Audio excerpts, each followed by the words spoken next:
بسم اللہ الرحمن الرحیم۔ گمنام ہیروز کے معزز ناظرین و سامعین، السلام علیکم۔ ڈاکٹر محمد اونیب سلیمی کے ساتھ آپ سن رہے ہیں دیوتا۔ تو آئیے بڑھتے ہیں کہانی کی جانب۔ میں نے دماغی طور پر حاضر ہو کر کہا، مسٹر کریم بیگ، میں تمہیں نقصان نہیں پہنچاؤں گا۔ تم اور تمہارا باڈی گارڈ دونوں ہی بے قصور ہو، لیکن میں جانتا ہوں کہ تم لوگوں کو یہاں سے جانے دوں گا تو وہ کمبخت پھر خیال خوانی کے ذریعے تم لوگوں کو میرے خلاف اقدامات کرنے پر مجبور کرے گا۔ کریم بیگ نے کہا، میں بری طرح پھنس گیا ہوں۔ آپ کا دوست بن سکتا ہوں مگر وہ بننے نہیں دے گا۔ اگر چاہوں کہ آپ سے دشمنی نہ کروں تو وہ جبرن کروائے گا۔ پلیز مجھے کسی طرح اس سے نجات دلوائیے۔ میں اپنے معاملات سے نمٹنے کے بعد تمہیں نجات دلانے کی تدبیر سوچوں گا۔ آئندہ وہ تمہیں اعلی کار بنائے تو میں تمہارے خلاف انتقامی کارروائی نہیں کروں گا۔ اب تم لوگ یہاں سے ایک ایک کر کے باہر جاؤ، میں تنہائی چاہتا ہوں۔ وہ میرا شکریہ ادا کر کے باڈی گارڈ کے ساتھ چلا گیا۔ وہ تینوں باتھ روم میں گئے، پھر اپنے زخمی ساتھی کو سہارا دے کر جانے لگے۔ میں نے $2000 دے کر کہا، یہ تم آپس میں بانٹ لو۔ وہ میرے حسن سلوک سے بے حد شرمندہ تھے، سر جھکا کر چلے گئے۔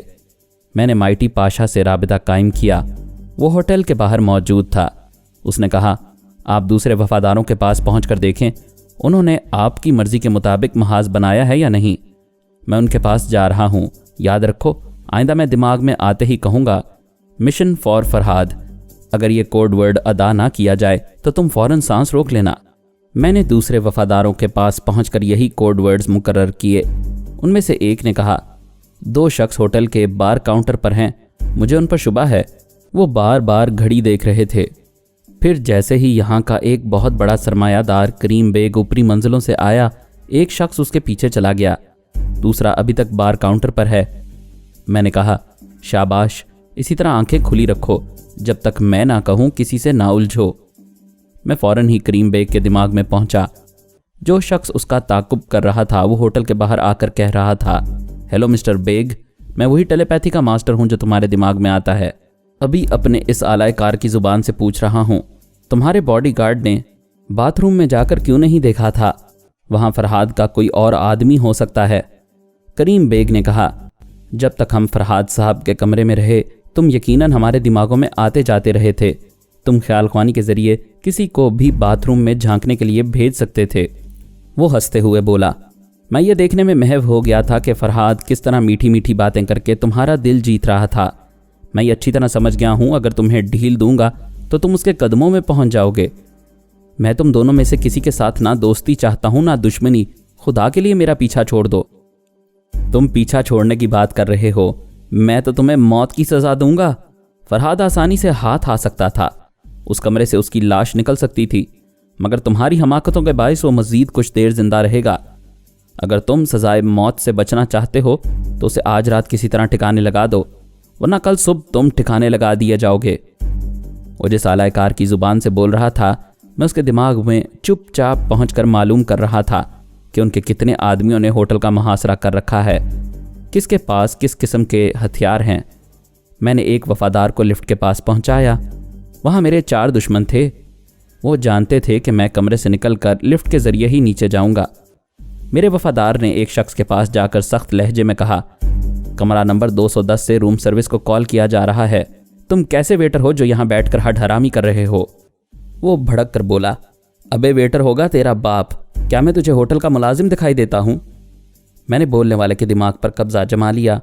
اس کی سوچ نے بتایا کہ وہ چاروں مجھے گھیر کر پہلے گولی مارنے کی کوشش کریں گے۔ ان کے خیال کے مطابق اگر میں بچ گیا اور لفٹ سے فرار ہونا چاہا تو وہ لفٹ کا دروازہ بند ہوتے ہوتے ایک ہینڈ گرینیڈ اندر پھینک دیں گے، جس کے نتیجے میں وہ لفٹ میری قبر بن جائے گی، میں باہر نہیں نکل پاؤں گا۔ دوبارہ دروازہ کھولنا چاہوں گا تو باہر سے فائرنگ کی جائے گی۔ اس کے 3 ساتھیوں نے میرے وفادار کو گھورتے ہوئے اپنے ساتھی سے پوچھا، کیا بات ہے؟ میرے معمول نے کہا، یہ باس کا ایک اہم پیغام لایا ہے، ہمیں ابھی نیچے جانا ہوگا۔ فرہاد سے نمٹنے کے لیے دوسرے ساتھی اوپر آ رہے ہیں۔ ان میں سے ایک نے لفٹ کا بٹن دبایا، تھوڑی دیر انتظار کیا۔ میں نے اتنی دیر میں رسونتی کو بلا کر ایک شخص کے دماغ میں پہنچایا۔ لفٹ کا دروازہ کھل گیا، وہ چاروں اندر گئے، دروازہ بند ہو گیا۔ میرے معمول نے جیب سے ہینڈ گرینیڈ نکال کر دانتوں سے اس کی چابی نکالی۔ ایک نے چیخ کر پوچھا، یہ کیا کر رہے ہو؟ وہ اسے روکنے کے لیے آگے بڑھا۔ رسونتی کے معمول نے اس کے منہ پر گھونسا مارا، پھر اس کی گردن دبوچ کر لفٹ کے گوشے میں لے جا کر کہا، یہاں فرہاد کی نہیں تمہاری مشترکہ قبر بن رہی ہے۔ میرے معمول نے ہینڈ گرینیڈ کو لفٹ کے فرش پر پھینک کر دوسرے ساتھی کو دبوچ لیا تھا۔ وہ اسے دروازے کے بٹن تک پہنچنے سے روک رہا تھا۔ یہ سب چند سیکنڈ کا کھیل تھا، پھر زبردست دھماکہ ہوا۔ میں اور رسونتی باہر آ گئے۔ ہوٹل میں جیسے قیامت آ گئی تھی۔ عورتوں، مردوں، بچوں اور بوڑھوں کی چیخیں سنائی دے رہی تھیں۔ سب اپنے اپنے کمروں سے نکل کر بھاگ رہے تھے۔ میں بھی اٹیچی لے کر باہر آ گیا۔ دشمنوں نے خاص جگہ محاذ بنا رکھا تھا۔ لفٹ کے بعد میرے فرار کا راستہ زینا ہو سکتا تھا۔ وہاں وہ ریوالورز اور سٹین گنوں کے ساتھ کھڑے ہوئے تھے۔ انہیں ہدایات دی گئی تھیں کہ میرے حلیے سے ملتا جلتا کوئی بھی شخص زینے کے راستے سے آئے تو اسے روک کر اس کے چہرے کو ٹٹول کر دیکھیں۔ میک اپ کا ذرا بھی شبہ ہو تو گولی مار دیں۔ لیکن اب زینے کا راستہ روکنے والے الجھ کر رہ گئے تھے۔ لفٹ میں دھماکے کے سبب تمام لوگ زینے پر سے دوڑتے ہوئے، چھلانگیں لگاتے ہوئے جلد سے جلد باہر نکلنا چاہتے تھے۔ مسافروں کا ریلا سیلاب کی طرح رکنے میں نہیں آ رہا تھا۔ بھاگنے والے ایک دوسرے سے ٹکراتے جا رہے تھے۔ میں ان کے درمیان دھکے کھاتا ہوا آگے بڑھتا ہوا مسلح افراد کو دیکھتا جا رہا تھا۔ وہ پریشان ہو کر مطلوبہ شکار کو پہچاننے کی ناکام کوشش کر رہے تھے۔ لوگ ایسے گڈمڈ ہو کر تیزی سے گزر رہے تھے کہ ان کی نظریں کہیں ٹھہرنے نہیں پاتی تھیں۔ میں ان کے سامنے سے گزر کر ہوٹل سے باہر آ گیا۔ دشمن باہر بھی موجود تھے۔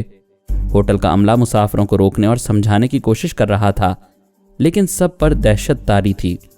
وہ محفوظ رہنے کے لیے ہوٹل سے باہر بہت دور نکل جانا چاہتے تھے۔ ایک عورت ننھے سے بچے کو گود میں اٹھائے ہوئے تھی، دوسری بغل میں تقریباً 5 برس کی بچی کو دبائے بھاگ رہی تھی، دوسروں سے ٹکریں کھا رہی تھی۔ میں نے ایک بار اسے گرنے سے بچایا، 5 برس کی بچی کو خود اٹھایا، دوسرے ہاتھ سے عورت کا ہاتھ پکڑا، پھر اسے سہارا دے کر چلنے لگا۔ یوں میں ایک بیوی اور 2 بچوں والا نظر آ رہا تھا۔ کوئی مجھ پر شبہ نہیں کر سکتا تھا۔ ہم فٹ پاتھ پر دوڑتے ہوئے دور تک گئے، پھر ایک ٹیکسی میں بیٹھ گئے۔ میں نے پوچھا، تم کہاں جاؤ گی؟ وہ ہانپتی ہوئی بولی، میں نہیں جانتی کہاں جانا چاہیے۔ میرا سارا سامان ہوٹل کے کمرے میں ہے، اگر سامان کے ساتھ نکلنے کا موقع ملتا تو میں انقرہ واپس چلی جاتی۔ خاتون آپ فکر نہ کریں، میرا خیال ہے وہ اتفاقیہ دھماکہ تھا، اب ایسا نہیں ہوگا۔ آپ تھوڑی دیر بعد واپس جائیں گی تو تمام سامان مل جائے گا۔ میں نے ٹیکسی روکنے کے لیے کہا۔ خاتون نے میرا شکریہ ادا کیا۔ اتنی دیر میں اس کی سوچ نے بتایا کہ وہ ہوٹل کے کمرے میں اچھی خاصی رقم چھوڑ آئی ہے۔ میں نے اسے $1000 دیے۔ وہ انکار کرنے لگی۔ میں نے کہا، میں ہوٹل میں آ کر اپنی رقم واپس لے لوں گا، ابھی آپ کو اس کی ضرورت ہے۔ اس نے ایک بار پھر شکریہ ادا کرتے ہوئے رقم لے لی۔ میں ٹیکسی سے اتر گیا۔ میرے سامنے حد نظر تک نیلا سمندر تھا۔ میں سڑک چھوڑ کر ساحلی ریت پر آ گیا، پھر ایک طرف آہستہ آہستہ چلتے ہوئے مائٹی پاشا اور دوسرے وفاداروں کو باری باری مخاطب کیا۔ انہیں ہوٹل سے واپس آ جانے کے لیے کہا۔ وہ حیران تھے کہ میں کس طرح ہوٹل سے نکل گیا۔ پاشا نے پوچھا، جناب آپ کہاں ہیں؟ میں آپ سے ملنا چاہتا ہوں۔ مجھ سے ملنے کی حماقت نہ کرنا، دشمن جانتے ہیں تم میرے لیے کام کر رہے ہو، وہ تمہارا پیچھا کرتے ہوئے میرے پیچھے پڑ جائیں گے۔ میں نہیں چاہتا آئندہ انہیں میرا ٹھکانہ معلوم ہو۔ جناب، میں نے نوٹوں اور ہیرے جواہرات سے بھرا ہوا اٹیچی دیکھا ہے، اسے ایسی جگہ چھپایا ہے کہ کوئی وہاں تک نہیں پہنچ سکے گا۔ کیا آئندہ بھی آپ میڈم کی دولت پر ہاتھ صاف کریں گے؟ میں نہیں جانتا آئندہ کیا ہوگا، فی الحال وہ نوٹوں اور ہیرے جواہرات سے بھرا ہوا اٹیچی تمہارا ہے۔ اس کی اوپر کی سانس اوپر رہ گئی۔ میں نے پوچھا، حیران کیوں ہو؟ میں نے تم سے کہا تھا نا، اس جزیرے کو چھوڑنے سے پہلے تمہیں دولت مند بنا دوں گا۔ بے شک آپ زبان کے پکے ہیں، میری سمجھ میں نہیں آتا میں آپ کے لیے کیا کروں۔ میرے بچوں کی حفاظت کرتے رہو، بس یہی کافی ہے۔ بچے؟ جناب وہ آپ کے بیٹے اور بہو تو چلے گئے۔ میں نے چونک کر پوچھا، کیا بکتے ہو؟ وہ کہاں گئے؟ کب گئے؟ میں تو پہلے ہی آپ کو بتانا چاہتا تھا، لیکن آپ مجھ سے رابطہ قائم نہیں کر رہے تھے۔ جب رابطہ قائم کیا تو آپ خطرے میں تھے۔ ہم سب کچھ بھول کر ہوٹل کی طرف دوڑ پڑے۔ اب موقع مل رہا ہے تو بتا رہا ہوں، پہلے پارس صاحب کہیں تنہا گئے تھے، 2 گھنٹے بعد واپس آ کر اپنی شریک حیات کو بھی لے گئے۔ ہمارے 2 وفادار ان کے پیچھے فلائنگ کلب گئے تھے۔ ان کے بیان کے مطابق وہ ایک ہیلی کاپٹر میں کہیں گئے ہیں۔ آخر وہ جو کو لے کر کہاں چلا گیا؟ میں نے فوراً خیال خوانی کی چھلانگ لگائی۔ پارس کے دماغ میں پہنچتے ہی کوڈ ورڈز ادا کیے۔ اس نے سانس نہیں روکی۔ وہ جو کو سہارا دیتا ہوا ہیلی کاپٹر سے اتر رہا تھا۔ میں نے پوچھا، تم کہاں آ گئے ہو؟ یہ مغربی استنبول ہے۔ یہ تمہارے ساتھ کون لوگ ہیں؟ میں یقین سے نہیں کہہ سکتا، یہ دوست بھی ہو سکتے ہیں اور دشمن بھی۔ کیا تمہارا دماغ چل گیا ہے؟ تم نے میرا انتظار کیوں نہ کیا؟ جو ضرورت مند یا بے بس ہوتے ہیں وہ آپ کا انتظار کرتے ہیں۔ میں سمجھ گیا تھا آپ کو سلطانہ افندی سے گھنٹوں فرصت نہیں ملے گی۔ ایک کے بعد ایک مسئلہ پیش آئے گا، وہاں سے نکلیں گے تو آپ کو ایک نئی مصیبت کا دعوت نامہ ملے گا۔ جب آپ کو مصائب کی تقریبات اٹینڈ کرنے سے فرصت ملے گی تو ہماری طرف توجہ دیں گے۔ میں تم دونوں کی حفاظت کا مکمل انتظام کر چکا تھا۔ تمہیں شکایت کیا ہے؟ آپ نے اپنی حفاظت کے لیے کبھی وفاداروں کی فوج نہیں بنائی۔ عین وقت پر 2-4 لوگوں کو اعلی کار بنا لیتے ہیں۔ میں کیا آپ سے کم ہوں؟ بیٹے تم سمجھتے کیوں نہیں؟ 1000 مصروفیات کے باوجود میں نے جو کو یہاں سے روانہ کرنے کے انتظامات کر لیے تھے۔ تم نے دوسروں پر بھروسہ کر کے خطرہ مول لیا ہے۔ مجھے بتاؤ وہ کون لوگ ہیں؟ مجھے ان کی آوازیں سناؤ۔ میں ان کے بارے میں اچھی طرح نہیں جانتا۔ ایک بار میں ان سے دوستی ہو گئی تھی۔ وہاں ایک کاؤنٹر گرل نے مجھے شراب پیش کی۔ میں نے انکار کر دیا۔ میرے انکار پر سب لوگ کہکہے لگانے لگے۔ ایک نے کہا، اس حسینہ کے ہاتھ سے ایک جام پینے کے لیے اس بار میں بھیڑ لگی رہتی ہے اور تم انکار کر رہے ہو۔ دوسرے نے ہنستے ہوئے کہا، یہ تو کسی مولوی کی اولاد ہے، بھول کر یہاں آ گیا ہے۔ وہاں استنبول کا ایک امیر کبیر شخص بیٹھا ہوا تھا۔ وہ اپنی جگہ سے اٹھ کر میرے پاس کاؤنٹر پر آ گیا۔ مصافحے کے لیے ہاتھ بڑھاتے ہوئے بولا، نوجوان، میرا نام الفریڈ منوزو ہے، میں استنبول سے آیا ہوں۔ میں نے مصافحہ کرتے ہوئے کہا، مجھے علی تیمور کہتے ہیں، میں لندن سے آیا ہوں۔ تم پیتے نہیں، پھر یہاں کیوں آئے ہو؟ آپ بار کی بات پوچھ رہے ہیں۔ میں اس جزیرے میں آ کر پچھتا رہا ہوں۔ یہاں کوئی ایسی جگہ تلاش کر رہا ہوں جہاں کم از کم پینے والا نہ ملے۔ اب آپ کہیں گے شراب خانے میں سبھی پیتے ہیں۔ میں کہوں گا نہیں صاحب، جن کے ارادے مضبوط ہوتے ہیں وہ شراب خانے میں آ کر بھی توبہ نہیں توڑتے۔ میں ایسا ہی مضبوط ارادہ رکھنے والے کو تلاش کر رہا ہوں۔ تو پھر یہاں کوئی ملا؟ جی ہاں، مل گیا۔ میں ایسے شخص سے ضرور ملوں گا۔ کہاں ہے وہ؟ وہ چاروں طرف دیکھنے لگا۔ میں نے کہا، وہ آپ کے سامنے کھڑا ہے۔ اس نے مجھے چونک کر دیکھا، پھر زوردار کہا لگاتے ہوئے کہا، بھائی کمال کر دیا، مجھے الو بنا دیا۔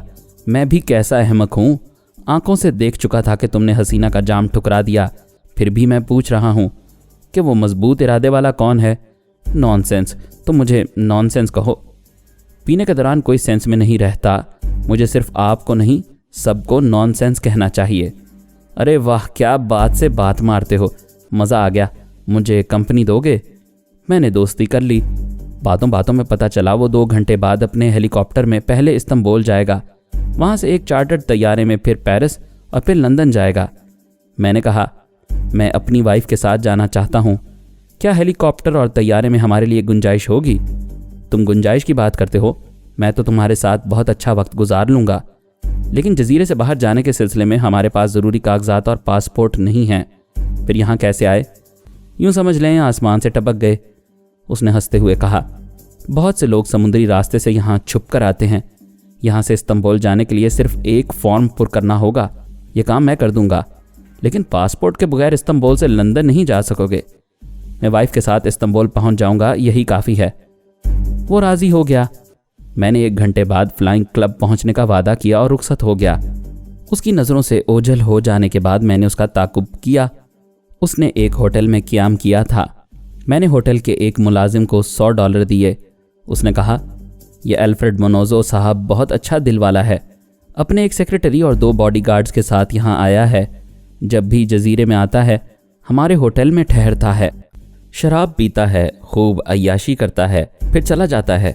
اس رپورٹ سے پتہ چلا وہ اپنی ذات میں مگن رہنے والا شخص ہے، بہت کم لوگوں سے ملتا ہے، جس سے خوش ہو جاتا ہے اسے ہر طرح سے خوش کر دیتا ہے۔ میں جو کے ساتھ فلائنگ کلب پہنچا۔ اس نے جو کو تعریفی نظروں سے دیکھا۔ میں اس کی عیاشی کی رپورٹ پہلے ہی سن چکا تھا، لیکن انجان بنا ہوا تھا۔ وہ ہمیں استنبول تک لے جانے کے سلسلے میں کاغذات مکمل کروا چکا تھا۔ وہ وسیع ذرائع کا مالک تھا۔ قانون کے کسی محافظ نے ہم سے کوئی سوال نہیں کیا۔ جب ہیلی کاپٹر پرواز کرنے لگا تو اس نے کہا، رات کے 10 بج چکے ہیں، ہم آدھے گھنٹے میں استنبول پہنچ جائیں گے۔ میں نہیں چاہتا تم اتنی حسین بیوی کے ساتھ کسی ہوٹل میں رہو، تم میری شاندار کوٹھی میں رہو گے، لیکن آپ تو چارٹرڈ طیارے میں پیرس اور لندن جانے والے تھے۔ بھائی تم دونوں کی خاطر پروگرام کینسل کر دیا، کل تم لوگوں کے جعلی پاسپورٹ بنوا کر اپنے ساتھ لے جاؤں گا۔ میرے ساتھ جہاں جاؤ گے وہاں عیش کرو گے۔ بائی دا وے تمہاری وائف کچھ بولتی نہیں ہے۔ میں نے کہا اتنی بڑی دنیا میں ایک تو عورت ایسی ہے جو بولتی نہ ہو۔ وہ ہنستے ہوئے بولا تم بہت سی باتوں کو مذاق میں ٹال دیتے ہو، آپ میرے مذاق پر ذرا غور فرمائیں۔ کیا دنیا میں کوئی ایسی عورت ہوگی جو بولتی نہ ہو؟ کوئی ایسی عورت نہیں ہے، اگر ہوگی تو وہ گونگی ہوگی۔ اب آپ کو میرا جواب سمجھ میں آیا؟ اس نے تعجب سے کہا اوہ گاڈ، اتنی حسین لڑکی اور گونگی؟ قدرت نے اس پر ظلم کیا ہے۔ اس سے بھی زیادہ ظلم یہ ہے کہ میں بیوی سے محبت نہیں کر سکتا، اس کے قریب نہیں جا سکتا۔ کیوں؟ ایسی کیا بات ہے؟ اس پر جنات کا سایہ ہے۔ وہ ہنستے ہوئے بولا یہ فضول سی باتیں ہیں، جنات کا کوئی وجود نہیں ہے۔ وجود ہے، میں ثابت کر دوں گا۔ میں تنہائی میں اس کے پاس جاؤں گا، آپ چھپ کر دیکھیں گے، اس پر عاشق ہونے والا جن مجھے اٹھا اٹھا کر پٹکے گا۔ میں کیسے یقین کروں گا؟ تم خود ہی اچھل اچھل کر گرو گے اور کسی جن کو بدنام کرو گے۔ بات تو تب ہے کہ وہ ذرا ہچکچایا، پھر بولا دیکھو برا نہ ماننا، میں صرف جن کا وجود معلوم کرنے کے لیے تمہاری وائف کے پاس جاؤں گا۔ اگر وہ میری پٹائی کرے گا تو مان جاؤں گا، میں اس پر غور کروں گا، تمہارے گھر پہنچ کر ہی اس کا فیصلہ ہوگا۔ پارس مجھے اپنی روداد سنا رہا تھا۔ میں نے کہا بیٹے جان بوجھ کر خطرہ مول لینا دانش مندی نہیں ہے۔ جب تم جانتے ہو کہ وہ بلا کا عیاش ہے، تمہارے لیے مصیبتیں کھڑی کر سکتا ہے، تو اس کی کوٹھی میں نہ جاؤ، وہ تمہارے باہر نکلنے کے تمام راستے بند کر دے گا۔ پھر مجھے وہاں موجود رہنے دو، میں جن بن کر اس کی کھوپڑی میں آ جاؤں گا۔ سوری پاپا، آپ صرف ہماری خیریت معلوم کر لیا کریں، لیکن مجھے ٹیلی پیتھی کا محتاج نہ بنائیں۔ وہ ہیلی کاپٹر سے اترنے کے بعد فلائنگ کلب سے باہر آ گئے تھے۔ ایک قیمتی کار کی پچھلی سیٹ پر جو اور پارس اپنے میزبان الفریڈ منوزو کے ساتھ بیٹھے ہوئے تھے۔ میں اس کے دماغ سے نکل آیا، میں اسے خطرات میں چھوڑ نہیں سکتا تھا۔ یہ سوچ لیا تھا کہ ان کے کوٹھی پہنچنے کے بعد چپ چاپ الفریڈ منوزو کے دماغ میں پہنچ جاؤں گا اور اس وقت تک مداخلت نہیں کروں گا جب تک پانی سر سے اونچا نہ ہونے لگے۔ میں ساحل کی ریت پر بیٹھا ہوا تھا۔ سمندر کے کنارے پینے پلانے اور عیاشی کرنے والے چاندنی رات سے لطف اٹھا رہے تھے۔ پورے چاند کی روشنی میں سمندر کی منہ زور لہریں بڑے جوش و خروش میں آتی تھیں، پھر ساحل پر دور تک پھیلتی ہوئی سست پڑ کر واپس چلی جاتی تھیں۔ قدرت کا یہ تماشا ہمیں سبق سکھاتا ہے کہ جو غصے اور جوش میں آتا ہے وہ جلد ہی اپنی توانائی کھو دیتا ہے۔ اب میرا کوئی ٹھکانہ نہیں تھا۔ یہاں کے تمام ہوٹلز اور کرائے کے کاٹیجز پر دشمن کی نظر ہوگی۔ میں صرف سلطانہ کے محل میں پناہ لے سکتا تھا۔ میں نے اسے سمجھا دیا تھا کہ تنویمی عمل کے نتیجے میں اس کا دماغ حساس رہے گا اور وہ پرائی سوچ کی لہروں کو محسوس کرتے ہی سانس روک لیا کرے گی، صرف میرے کوڈ ورڈ سن کر مجھے اپنے دماغ میں جگہ دے گی۔ میں نے اس کے پاس پہنچتے ہی کوڈ ورڈز ادا کیے، an uninvited guest in the house of your mind، یعنی تمہارے دماغ میں بن بلایا مہمان ہوں۔ وہ ایک گہری سانس لے کر بولی تم کہاں رہ گئے تھے؟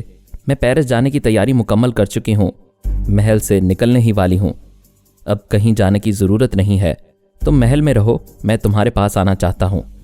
او تھینکس گاڈ، میں تھکن محسوس کر رہی تھی، تمہارے حکم پر مجبوراً سفر کرنے والی تھی۔ میں تمہارا بھی شکریہ ادا کرتی ہوں، تم نے سفر کی صعوبت سے بچایا اور میرے مہمان بھی بن رہے ہو۔ میں ابھی گاڑی بھیجتی ہوں، بولو کہاں ہو؟ یعنی میں خاص مہمان نہیں ہوں تمہارا، کوئی ملازم مجھے لینے آئے گا؟ وہ جلدی سے بولی مجھ سے غلطی ہو گئی، دراصل میں اپنے مزاج سے مجبور ہوں، خود آگے بڑھ کر کسی کا استقبال کرنے میں توہین محسوس کرتی ہوں، مجھے معاف کر دو، میں خود تمہیں لینے آؤں گی۔ کسی ایک قابل اعتماد باڈی گارڈ کے ساتھ آؤ اور اس باڈی گارڈ کی آواز مجھے سنا دو، یہ بات کسی کو معلوم نہ ہو کہ میں ساحلی روشنی کے مینار کے پاس کھڑا ہوں۔ وہ محل سے باہر نکلنے کے لیے تیار ہونے لگی۔ اس نے فون کے ذریعے خاص باڈی گارڈ سے رابطہ قائم کر کے کہا میں ابھی 5 منٹ بعد تمہارے ساتھ کہیں محل سے باہر جاؤں گی، کار گیرج سے نکال لو۔ اس نے جواب دیا یس میڈم، ابھی کار نکالتا ہوں اور اسے اچھی طرح چیک کرتا ہوں۔ میں نے باڈی گارڈ کے دماغ میں پہنچ کر اطمینان حاصل کیا۔ الفریڈ منوزو کے پاس پہنچا، وہ جو اور پارس کے ساتھ کھانے کی میز پر تھا۔ وہ برائے نام کھا رہا تھا کیونکہ تھوڑی دیر بعد پینا چاہتا تھا تاکہ سرور میں رہ کر کسی جن کا مقابلہ کر سکے۔ میں نہیں جانتا تھا پارس نے اس سلسلے میں کیا سوچ رکھا ہے۔ وہ میری مداخلت نہیں چاہتا تھا، لہٰذا میں اسے مخاطب نہیں کر سکتا تھا۔ ویسے مجھے اطمینان تھا کہ جو اصل دشمن بن سکتا تھا میں کسی وقت بھی اس کا دماغ درست کر سکتا تھا۔ میں نے سوچا محل میں پہنچ کر اطمینان سے الفریڈ منوزو کے دماغ میں جاؤں گا۔ سلطانہ آفندی محل سے نکل چکی تھی، کار کی پچھلی سیٹ پر بیٹھی ہوئی تھی۔ باڈی گارڈ کار کو ڈرائیو کر رہا تھا۔ میں نے پرسنل سیکرٹری اور سلطانہ کی خاص ملازمہ کے خیالات پڑھے۔ صرف خاص ملازمہ کو معلوم تھا کہ میں آ رہا ہوں اور رات کا کھانا اس کی میڈم کے ساتھ کھانے والا ہوں۔ محل کے جن باڈی گارڈز اور جاسوسوں کے دماغ میں پہنچ چکا تھا، ان کے دماغوں میں پہنچ کر پھر اطمینان حاصل کیا۔ وہاں میرے لیے کوئی خطرہ نہیں تھا۔ جب وہاں کی مالکہ میری تابعدار تھی تو اس کا کوئی ملازم یا مسلح گارڈ بھلا مجھے کیسے نقصان پہنچا سکتا تھا؟ میں نے کار ڈرائیو کرنے والے کی رہنمائی کی۔ اس نے گاڑی میرے قریب لا کر روک دی۔ اپنی سیٹ سے اتر کر میرے لیے پچھلی سیٹ کا دروازہ کھولا۔ میرے ہاتھ سے اٹیچی لیا۔ میں سلطانہ کے پاس آ کر بیٹھ گیا۔ دروازہ بند ہو گیا۔ باڈی گارڈ نے اسٹیئرنگ سیٹ سنبھالی، پھر گاڑی آگے بڑھا دی۔ وہ مجھے خاموشی سے تک رہی تھی۔ میں نے کہا، یہ میرا اصلی چہرہ نہیں ہے۔ اس نے ذرا دور ہو کر پوچھا، کیا میرے پاس تمہارا کوئی اعلی کار بیٹھا ہوا ہے؟ کیا تم اس کی زبان سے بول رہے ہو؟ میں خود تمہارے پاس ہوں۔ محل میں پہنچ کر اطمینان سے میک اپ اتار دوں گا۔ دیکھو فرہاد، میرے اسٹیٹس کا خیال کرو۔ میں کسی کے ساتھ نہیں بیٹھتی۔ سچ بتاؤ، یہ تم ہی ہو نا؟ بے شک میں ہوں، یقین کر لو۔ وہ پھر قریب آ گئی۔ اس نے پوچھا، کیا چاندنی میں جزیرے کی سیر کرو گے؟ آج نہیں، آج دشمن شکاری کتوں کی طرح پیچھے پڑے ہوئے ہیں۔ میں محل میں پہنچ کر ذرا اطمینان سے وقت گزارنا چاہتا ہوں۔ تھوڑی دیر کے بعد گاڑی محل کے احاطے میں داخل ہو گئی۔ محل کے داخلی صدر دروازے کے سامنے پہنچ کر رک گئی۔ دور تک نظر آنے والے تمام ملازمین اور مسلح گارڈز الرٹ کھڑے تھے۔ ہمارے لیے پچھلی سیٹ کا دروازہ کھولا گیا۔ ہم کار سے اتر کر محل میں داخل ہو گئے۔ سلطانہ آفندی نے میری ہدایات کے مطابق حکم دیا، جب تک میرے یہ مہمان محل میں قیام کریں گے تب تک کسی کو محل میں داخل ہونے کی اجازت نہ دی جائے۔ میں گھوڑے اور ہیرے جواہرات خریدنے کے سلسلے میں بھی کسی سے ملاقات نہیں کروں گی۔ کوئی سرکاری افسر بھی یہاں قدم نہیں رکھے گا۔ اگر کسی طرح کا قانونی مسئلہ درپیش ہوگا تو میں محل کے باہر متعلقہ افسران سے ملاقات کروں گی۔ اس نے ضروری احکامات دے کر پوچھا، فرہاد، تم مطمئن ہو؟ ہاں، اب یہ محل اندر سے دیکھنا چاہتا ہوں۔ میں نے رسونتی اور آرمر کو بلا لیا تاکہ وہ دونوں محل کے چند افراد کے لب و لہجے کو یاد رکھیں۔ میں سلطانہ کے ساتھ محل کے مختلف حصوں سے گزر رہا تھا۔ جس کنیز، غلام یا مسلح گارڈ کو ضروری سمجھتا تھا اس کے سامنے رک کر دو باتیں کرتا تھا۔ وہ جواب میں کچھ کہتا تھا، میں سن کر آگے بڑھ جاتا تھا۔ پھر میں سلطانہ کے خاص رہائشی حصے میں پہنچ گیا۔ آہنی سلاخوں والی دیوار کے پیچھے چیتے آزادی سے گھوم رہے تھے۔ سلطانہ کو دیکھ کر قریب آ گئے تھے۔ کوئی اس کے قدموں میں لوٹ رہا تھا، کوئی اس کی ہتھیلی کی پشت کو چاٹ رہا تھا، لیکن وہ کمبخت مجھے گراتی ہوئی نگاہوں سے دیکھ رہے تھے۔